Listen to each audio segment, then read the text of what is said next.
देखिए, एक तो आपको बता देते हैं, आज के समय में बोलना ही क्रांतिकारिता है। और आप पत्रकार हैं तो आप ये बात बहुत अच्छे से समझ रहे होंगे। एडिट करवाते हो एडिटर साहब, कर नहीं करवाते हैं तो बहुत अच्छा एडिटर हैं आपके।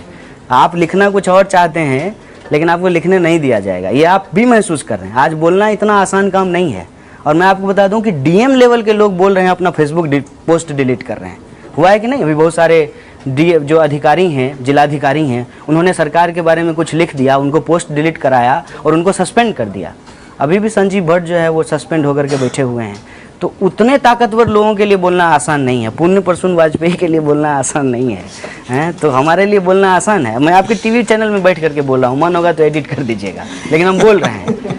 बोलना इतना आसान बात नहीं है। बोलना भी आज के समय में एक क्रांतिकारी काम हो गया है। बोलने के लिए आप बताइए, आपके महाराष्ट्र के 2 महान लोगों की जो है हत्या कर दी गई।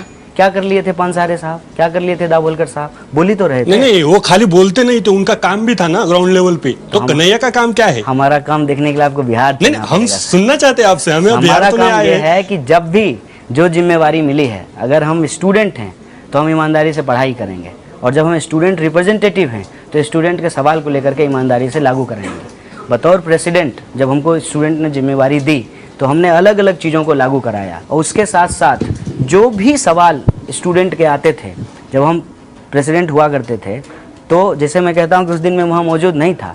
मैं इसलिए मौजूद नहीं था कि रात को 3 बजे तक स्टूडेंट के फ़ोन आते हैं। किसी का झगड़ा हो गया है, किसी की डिग्री नहीं निकल रही है, किसी को हॉस्टल में पानी नहीं आ रहा है, ये सारा चीज़ करना होता है। और आज भी जब हम बिहार चले गए हैं तो अपने लेवल पे हम एफर्ट कर रहे हैं कि हमारे जो टीम के लड़के हैं वो हर संडे को संविधान यात्रा निकालते हैं बिना नारेबाजी का, और किसी भी पंचायत में जाते हैं, वहाँ के लोगों से बात करते हैं कि आपके प्राथमिक अस्पताल में दवाई मिलती है कि नहीं मिलती है, डॉक्टर आते हैं कि नहीं आते हैं, आपके स्कूल में टीचर आते हैं कि नहीं आते हैं। और जब निगेटिव रिपोर्ट आती है तो उसको लेकर के एप्लीकेशन लिखते हैं, बीडीओ को देते हैं, जिलाधिकारी से जा कर के मिलते हैं। इस बार भी जो है हम अपने ज़िले के जो है पदाधिकारियों से मिल करके आए हैं। लेकिन ये बात जो है प्रोपेगेंडा करने की ज़रूरत नहीं है। जब हम ग्राउंड पे काम कर रहे हैं तो वो चेंज दिखाई देगा। जैसे अंधश्रद्धा निर्मूलन समिति को लेकर के डॉक्टर दाभोलकर ने काम किया, और आज उसकी शाखा जो है महाराष्ट्र के गांव-गांव में फैली है, तो वो काम बोलता है, हमको बोलने की जरूरत नहीं। कि जब आप जेल में थे तो पुलिस का बर्ताव कैसे था? फिल्मों में कुछ अलग दिखाया जाता है, आपका अनुभव क्या है? नहीं, मेरा अनुभव ये है कि पुलिस के साथ कभी भी हम लोगों को नहीं उलझना चाहिए। पुलिस बिल्कुल हमारे बीच के लोग होते हैं, हमारी आपकी सारी समस्याओं से वो जूझ रहे होते हैं। उनको जब ये लग जाता है ना कि हमारे ही सवाल को लेकर के बोलने वाले लोग हैं, तो बिल्कुल आपको फैमिली जैसा ट्रीट करते हैं। पुलिस का बर्ताव मेरे साथ बहुत ही अच्छा था। पुलिस ने कभी भी हमारे साथ कोई बुरा बर्ताव नहीं किया। इनफैक्ट आप ये जान लीजिए कि तमाम तरीके के प्रेशर के बावजूद जिस तरीके से कोर्ट रूम में मेरे ऊपर हमला हुआ, अगर पुलिस का एक छोटा सा हिस्सा जिसको मेरे साथ रहते रहते सिंपैथी हो गई थी, वो प्रॉम्प्ट एक्शन नहीं लेती, अगर वो एक्टिव नहीं होते तो शायद उसी दिन लिंच हो गया होता।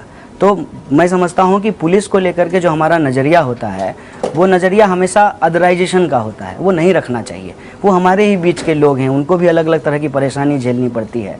इसीलिए मैं कभी भी पुलिस के ऊपर कोई एलिगेशन नहीं। आपके सारे डिस्कोर्स का मतलब, फिर वो वामपंथी हो या प्रोग्रेसिव पार्टियां हो या कोई भी हो, लड़ेंगे कैसे बीजेपी से और कैसे लड़ना चाहिए?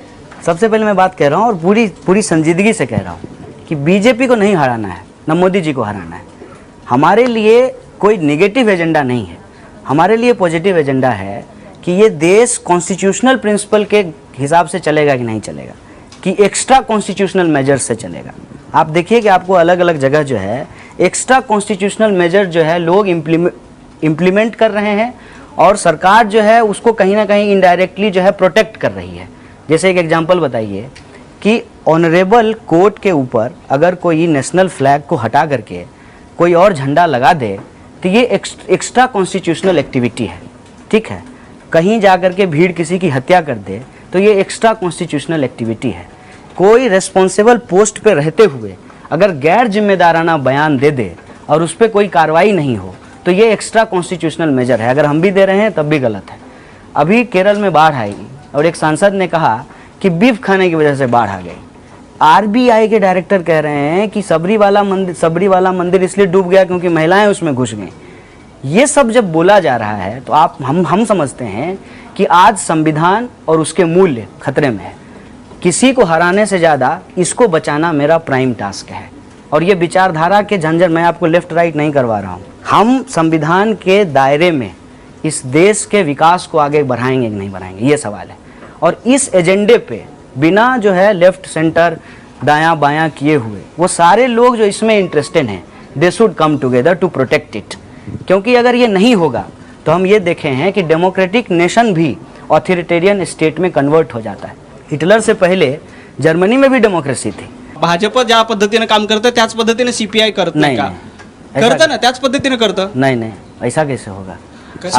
सिंगूर आणि याचं उदाहरण, हाँ? सिंगूर आणि नंदीग्रामचं तो हार उदाहरण. गई ना सीपीआई, हां, सीपीआई हार गई ना, हां. तर ते संविधानाच्या विरोधातच होतं ना. तो हारेगा ना। मैं यही कह रहा हूँ कि कोई भी हो, पॉलिटिकल पार्टी कोई भी हो, यदि वो गैर संवैधानिक काम करे तो उसको सत्ता पे बने रहने का अधिकार नहीं है। इसमें कोई दिक्कत है? नहीं दिक्कत है ना। तो ये संविधान के अनुरूप काम नहीं कर रहे हैं तो इनको भी सत्ता पे नहीं होना चाहिए, हम यही कह रहे हैं। अगर सीपीआई ने भी कभी ऐसा काम किया तो जनता ने उसको सत्ता से बाहर किया ना। ये प्रोसेस चलते रहना चाहिए। जिस तरह से जेएनयू में मान के चलिए मुसलमानों के सारे त्योहार अच्छी तरह से खासे बनाए जाते हैं, लेकिन भाई झूठ दुर्गा पूजा आएगी तो दुर्गा पूजा और उस राक्षस का कैसे अफेयर थे वगैरह की बातें बताई जाती है। नहीं, मेरा सवाल अब से ऐसा है, क्या भारत में हिंदू को हिंदू होने के लिए शर्मसार किया जाए, हिंदू को हिंदू रहने के लिए शर्मसार किया जाए? इसी नैरेटिव की वजह से आम हिंदू, वो जैसे ओबीसी हिंदू हो या दबा कुचला हिंदू हो, वो आप जैसे प्रोग्रेसिव लोगों से, वामपंथी दलों से दूर चला गया और वो अपने ही जैसे अपने में से एक गया हुआ मोदी जो उनके ही तबके से चला गया है, उनके पीछे चला गया। तो क्या ये प्रोग्रेसिव यूनिट आपका सारा पूरा, मैं आप कन्हैया व्यक्ति विशेष के बारे में बात नहीं कर मैं रहा, आइडियोलॉजी हिंदू, की बात क्या कर भारत में हिंदू को अपनी हिंदू अस्मिता रखनी चाहिए या नहीं चाहिए? क्या भारत में राष्ट्रवाद होना कोई पाप है? देखिए, एक बात मैं आपको कह देता हूँ, आपका पूरा सवाल जो है एक झूठ पे आधारित है। जेएनयू में हर तरह का त्यौहार मनाया जाता है, दुर्गा पूजा भी मनाया जाता है, ईद भी मनाया जाता है, ईस्टर भी होता है और सब लोग अपने अपने तरीके से मनाते हैं।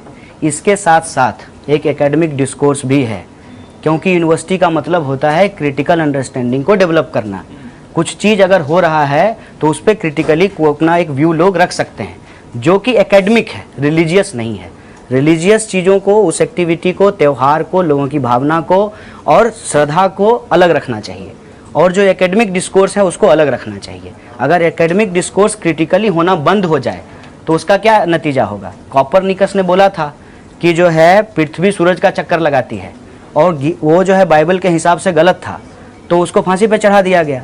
आज हम इतना दूर तक यदि पहुँचे हैं, विज्ञान का विकास हुआ है, तो वो क्रिटिकल अंडरस्टैंडिंग से हुआ है, सवाल पूछने से हुआ है, रेशनैलिटी से हुआ है। उसको डेवलप करने का काम यूनिवर्सिटी का है, उसको आप मिक्स मत कीजिए। लोग अगर आज मूल निवासी की बात कर रहे हैं, लोग आज यदि आर्य अनार्य डिस्कोर्स की बात कर रहे हैं, वो एक एकेडमिक डिस्कोर्स है, लेकिन उसके आधार पे आप ये कहें कि हिंदुओं के त्यौहार बंद करा दिए जाते हैं, ये झूठ सारा है। डिस्कोर्स सिर्फ एक ही धर्म के क्रिटिसिज्म के ऊपर तो मतलब पूरा उसके ऊपर फिर आप डिपेंड है, ऐसा झूठ- माना फिर जाता है। आप ये मेरा झूठ सवाल है, मेरा क्लेम नहीं है। ये उसके आप ऊपर बात क्लेम की कीजिए। तरफ बोल रहे हैं। नहीं, ऐसा सचमुच लोगों में है। नहीं, किस लोग में? मैं बहुत से विचारवंत को आपसे बात नहीं, करवा नहीं, दूं। आप एकदम प्रकाश रेड्डी जी से बात कर लीजिए, जो आपके नहीं, पार्टी के प्रकाश मेंबर रेड्डी से भी है। हम बात करते भारत में सारा क्रिटिकल डिस्कोर्स ये सिर्फ हिंदू रिलीजन के क्रिटिसिज्म के ऊपर बीता, अच्छा, पूरी एक बात तरह से एक डिपेंड बात है। बता दीजिए, एक बात आप मुझे बता दीजिए, हिंदू धर्म सहिष्णु धर्म है, इसको हम कैसे मानेंगे? इस सवाल का जवाब हमको दे दीजिए। सही बात है, आज जिस तरह की चीजें हो रही है वो नहीं बता सकते। नहीं, एक बात मुझे बताइए, हिंदू धर्म सहिष्णु धर्म क्यों है?